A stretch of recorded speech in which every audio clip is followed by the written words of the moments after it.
कितना रोता रहा। Music by Shankar Singh.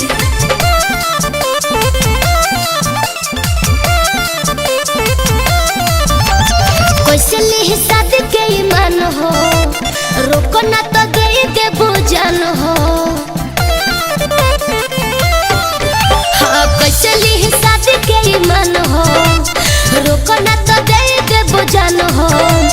सोना के अपना बाड़ा काहे तू रोवैले हो, बाबू के अपना बाड़ा काहे तू रोवैले हो।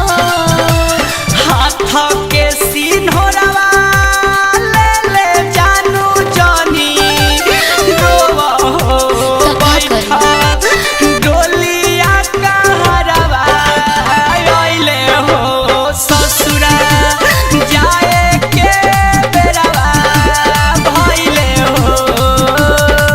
हम नहीं जाता रबिना।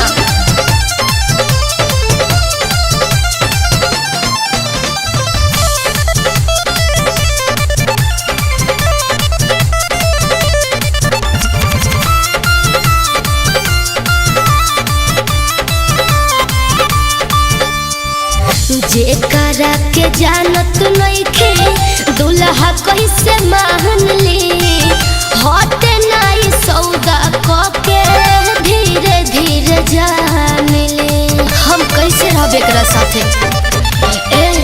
जेकरा के जानत नइखे दुल्हा कैसे मान ली, हटे नाई सौदा के धीरे धीरे जान ली। कैसे कदी नीलान तहरा पापा के सम्मान सब कुछ देख के जानू कैसे बोला बन जाई या न जान। काहे कठोर बाड़ा करे जाल कइले हो, काहे कठोर बाड़ा करे जाल कइले हो। हाथ के सीन हो रवा ले जानू जानी रोवा हो बैठा डोलिया का हरवा आइले हो ससुरा जाए के बेरवा भइले हो।